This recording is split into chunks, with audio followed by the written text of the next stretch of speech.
رسول اللہ صلی اللہ علیہ وسلم نے فرمایا، کوئی دن ایسے نہیں جن میں کیا ہوا عمل اللہ کو ان دنوں میں کیے ہوئے اسی عمل سے زیادہ محبوب ہو۔ یعنی ذوالحجہ کے پہلے 10 دنوں میں صحابہ رضی اللہ عنہم نے عرض کیا، اے اللہ کے رسول، اللہ کی راہ میں جہاد بھی نہیں؟ فرمایا، اللہ کی راہ میں جہاد بھی نہیں، مگر جو شخص اپنی جان اور اپنا مال لے کر جہاد میں نکلا پھر کچھ بھی لے کر واپس نہ آیا۔ سنن ابن ماجہ حدیث نمبر 1727۔ حضرت عائشہ رضی اللہ تعالیٰ عنہ نے کہا، بلا شبہ اللہ کے رسول صلی اللہ علیہ وسلم نے فرمایا، کوئی دن نہیں جس میں اللہ تعالیٰ عرفہ کے دن سے بڑھ کر بندوں کو آگ سے آزاد فرماتا ہو۔ وہ اپنے بندوں کے قریب ہوتا ہے اور فرشتوں کے سامنے ان لوگوں کی بنا پر فخر کرتا ہے اور پوچھتا ہے، یہ لوگ کیا چاہتے ہیں؟ صحیح مسلم حدیث نمبر 3288۔ حضرت ابن عباس رضی اللہ عنہما سے روایت ہے، رسول اللہ صلی اللہ علیہ وسلم نے فرمایا، اللہ تعالیٰ کو کوئی نیک عمل کسی دن میں اس قدر پسندیدہ نہیں ہے جتنا کہ ان دنوں میں پسندیدہ اور محبوب ہوتا ہے، یعنی ذوالحجہ کے پہلے عشرے میں۔ صحابہ نے کہا، اے اللہ کے رسول، کیا جہاد فی سبیل اللہ بھی نہیں؟ آپ نے فرمایا، نہیں، جہاد فی سبیل اللہ بھی نہیں، مگر جو کوئی شخص اپنی جان و مال لے کر نکلا ہو اور پھر کچھ واپس نہ لایا ہو۔ سنن ابو داود حدیث نمبر 2438۔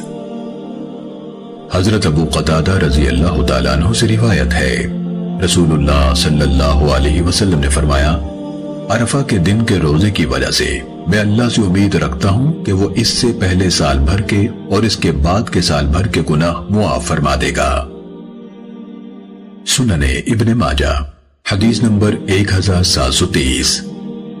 ام المومنین حضرت عائشہ رضی اللہ تعالیٰ عنہ سے روایت ہے، انہوں نے فرمایا، رسول اللہ صلی اللہ علیہ وسلم عاشورہ یعنی 10 محرم کے دن روزہ رکھتے تھے اور اس دن روزہ رکھنے کا حکم دیتے تھے۔ سنن ابن ماجہ حدیث نمبر 1733۔ حضرت عبداللہ بن عباس رضی اللہ تعالیٰ عنہما سے روایت ہے، انہوں نے فرمایا، نبی صلی اللہ علیہ وسلم مدینہ منورہ تشریف لائے تو یہودیوں کو عاشورے کا روزہ رکھتے پایا۔ آپ نے فرمایا، یہ کیا ہے؟ انہوں نے کہا، یہ وہ دن ہے جس میں اللہ نے موسیٰ علیہ السلام کو نجات دی اور فرعون کو غرق کیا، تو موسیٰ علیہ السلام نے اس نعمت کے شکر کے طور پر روزہ رکھا، اس لیے ہم بھی روزہ رکھتے ہیں۔ تو رسول اللہ صلی اللہ علیہ وسلم نے فرمایا، موسیٰ علیہ السلام پر ہمارا حق تم سے زیادہ ہے، چنانچہ آپ نے اس دن کا روزہ رکھا اور روزہ رکھنے کا حکم دیا۔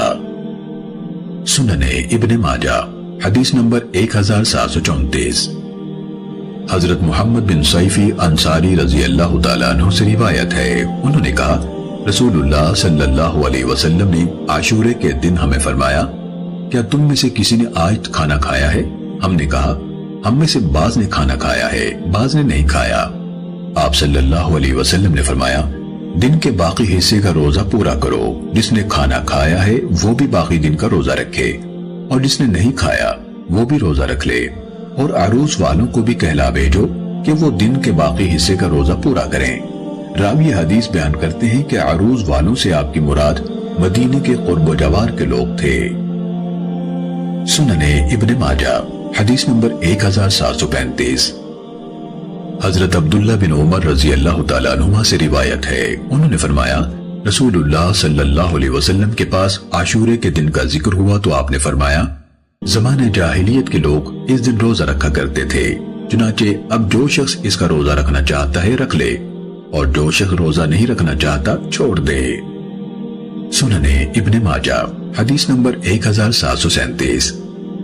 حضرت ابو قتادہ رضی اللہ تعالیٰ عنہ سے روایت ہے، رسول اللہ صلی اللہ علیہ وسلم نے فرمایا، عاشورے کے دن کے روزے سے میں اللہ سے اس قدر ثواب کی امید رکھتا ہوں کہ اس سے پہلے 1 سال کے گناہ معاف فرما دے گا۔ سنن ابن ماجہ حدیث نمبر 1738۔